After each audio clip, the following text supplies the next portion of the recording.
Welcome to Making a Murderer, Rubberducky YouTube channel. All right, guys, we've made it to the middle of the week, and we're on our daily MaM reading of the CASO Investigative Reports, Part 33, page 321. Type of activity: receipt of confidential report of laboratory findings from Wisconsin State Crime Laboratory. Date of activity: 12/14/05. Reporting officer investigator Mark Wiegert.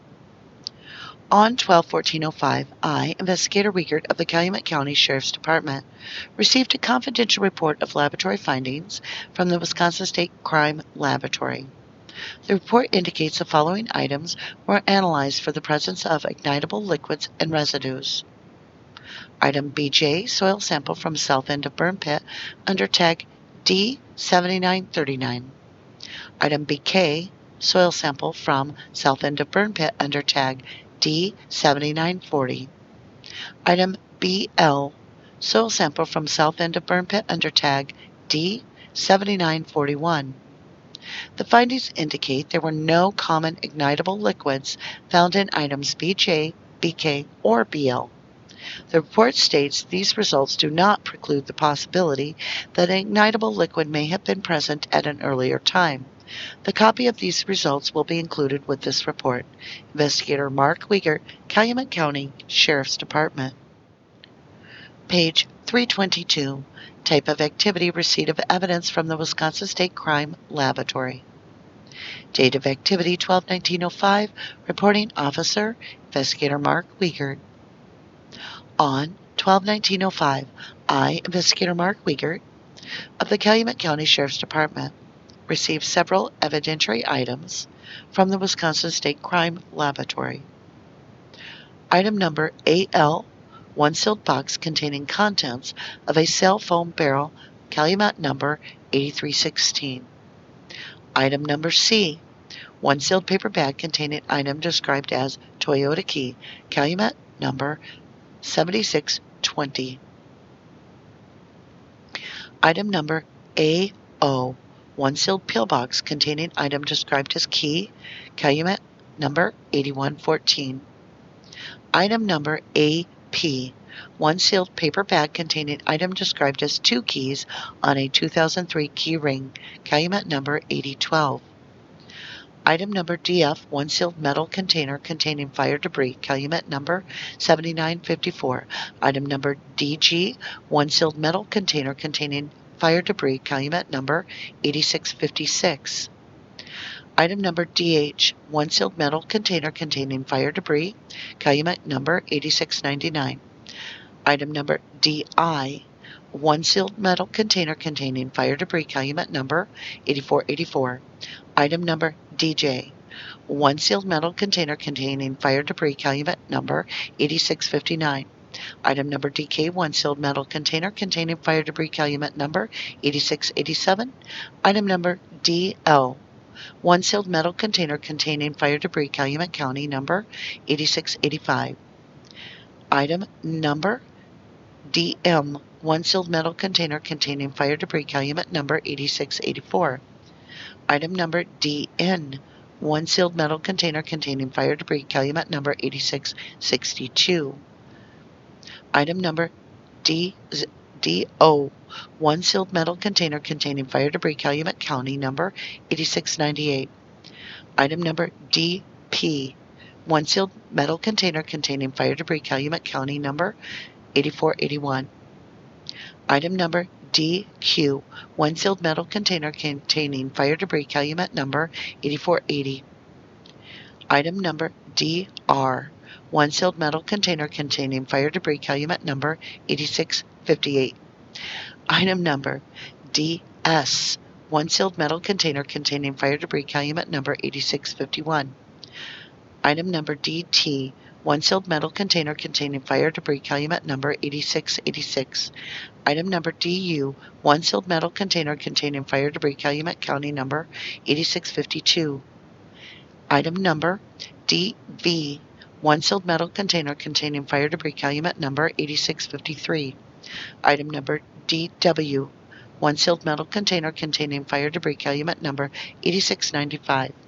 Item number DX, one sealed metal container containing fire debris calumet number 8650.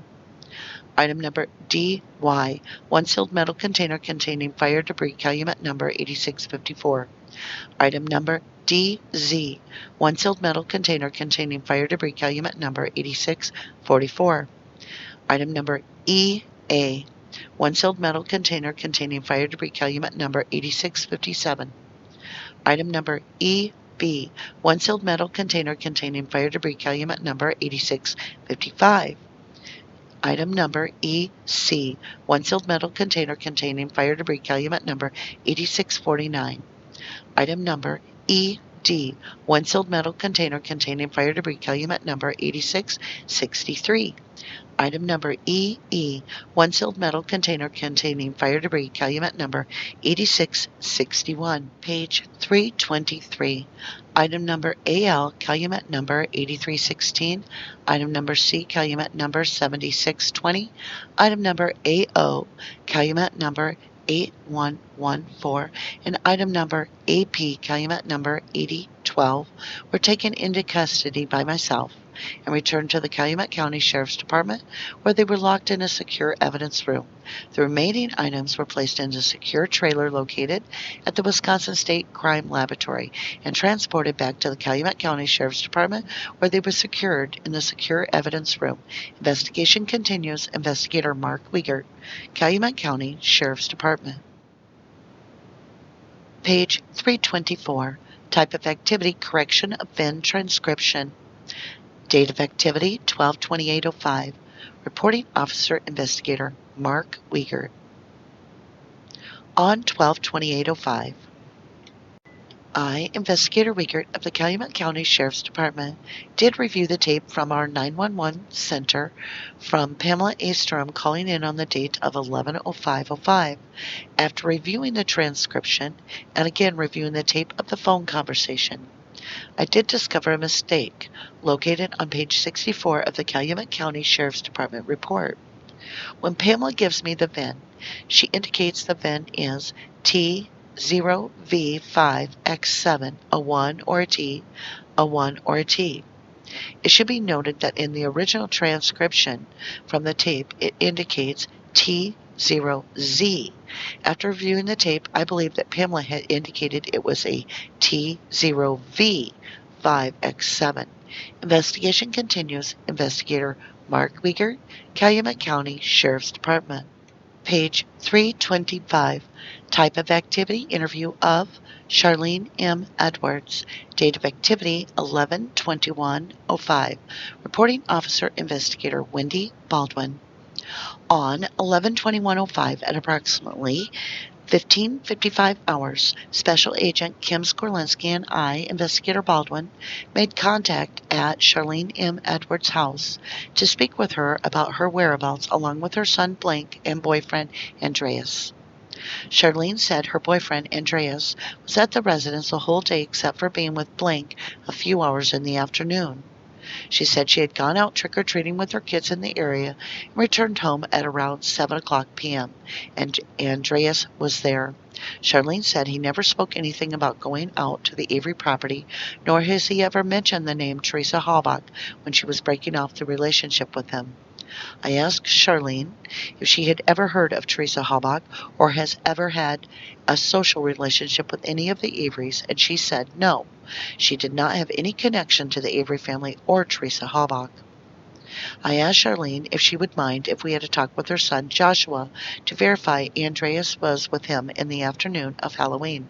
She said that would not be a problem, and she would go and get him for us to speak with him. At approximately 16:03 hours, I made contact with Blake, Charlene's son, at the residence. I asked Blake if he had been with Andreas on 10/31/05 on Halloween. Blake said they were together for about 4 hours in the afternoon, and while they were together, they had never gone out to the Avery property for anything. Blake also said he did not hear of Andreas going out there that day, nor did he ever hear about Andreas speaking of Teresa Halbach.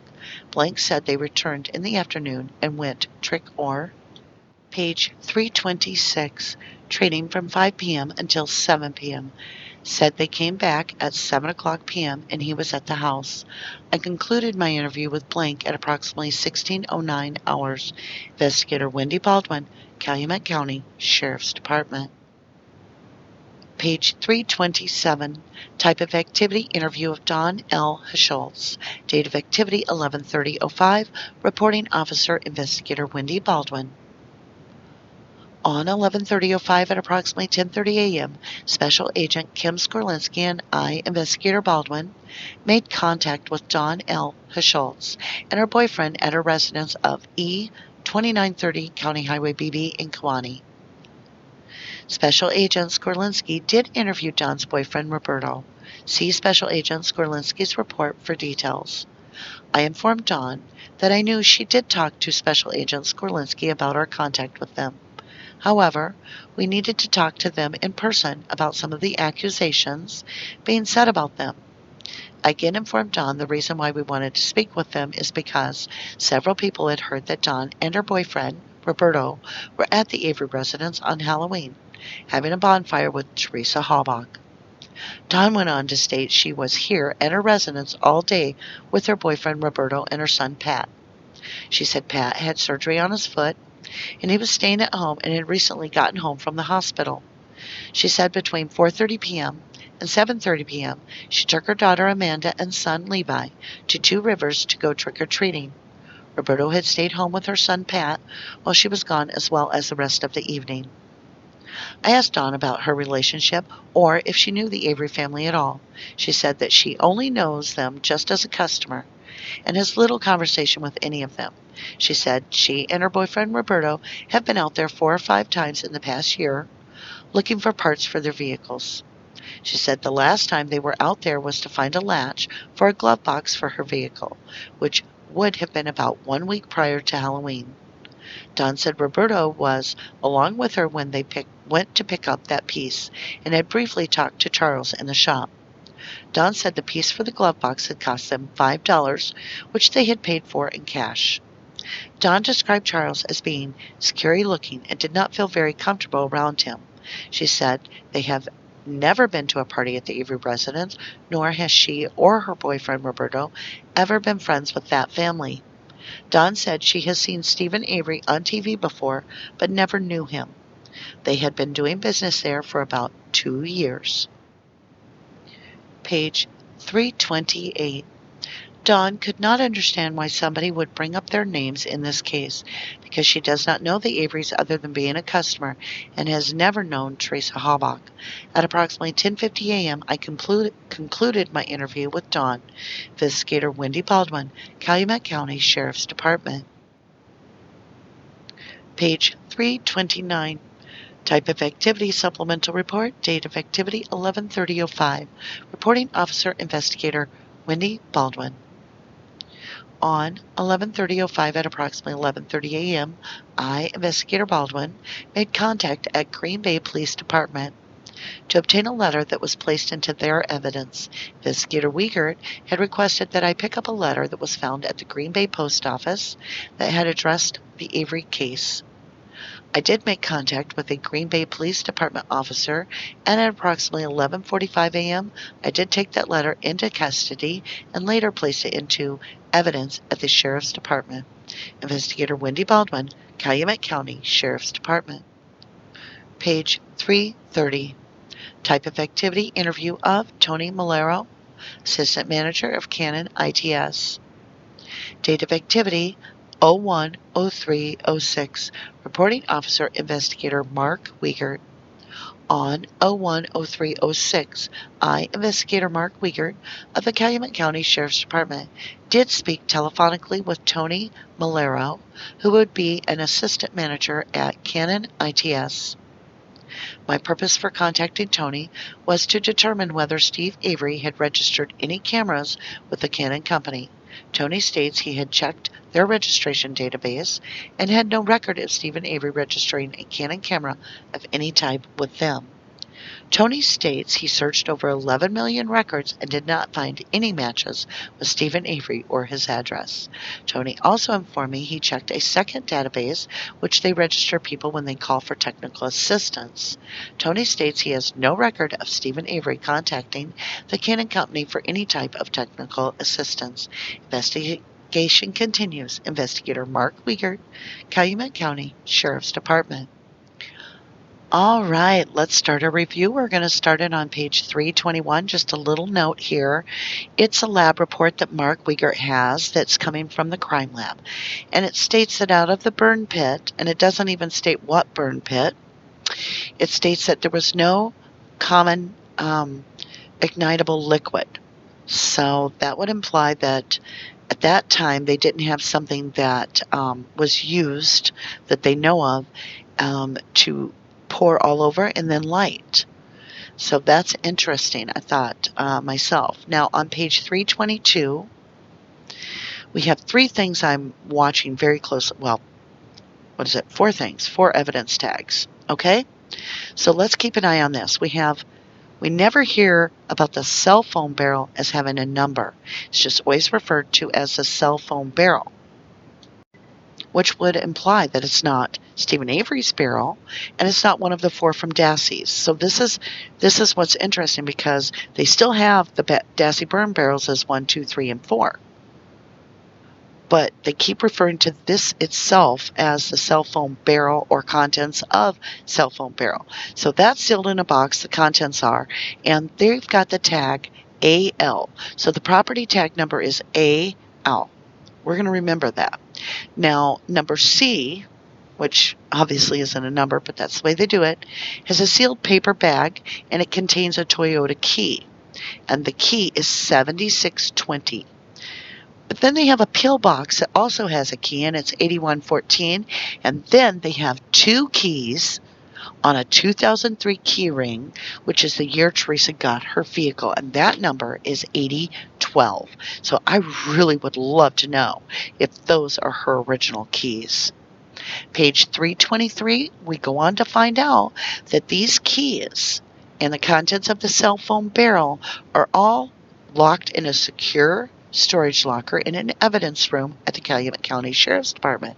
The rest of the items are put on a trailer. So that was the buckets of debris. And on 324, we realize here Mark Wiegert is pointing out that Pam read out the wrong VIN number. She reported that it was, let's see, it should be noted that the original tape indicates that it's T0Z, but Pam read T0V. And then on 325, we have Charlene, who is talking about her boyfriend, Andreas. And he has a complete alibi for the day. And do you notice we don't have any mention of him taking an axe at all to her? Nothing. And I thought it was interesting. They hide the son's name, Joshua, all over, except for the very middle where they actually name him. Now we're on page 327, and we're talking to Dawn. And that hearsay story about Dawn and Roberto having a party with Teresa at Avery's is made up, according to the kids. They thought it up themselves, and she's stating she doesn't even know Teresa Halbach, and she's never had that type of relationship with Steven Avery, and doesn't even know why she's being mentioned in this case. Now on 329, Wendy Baldwin goes to pick up, on page 329, she goes to pick up the Sikaki note that was found at the Green Bay Police Department, and she puts that in custody at the Sheriff's Department. And on page 330, I just think it's interesting that they're going through the trouble of actually contacting the Canon Company to see if Steven has made any record with them for help on a Canon camera. So as if he would have. Please. Oh my goodness. All right. Thank you guys so much for joining me on this week's read. Well, guys, that was an interesting read. I want to thank you for joining me each day for this. And I know there's days that, you have to play catch up, but this does give us something to listen to while we're driving and working. And thank you for showing your support for Brendan and Steven, as well as our channel. And with that, you guys, it's time. If you didn't do the crime, you shouldn't do the time. Thank you and have a great day.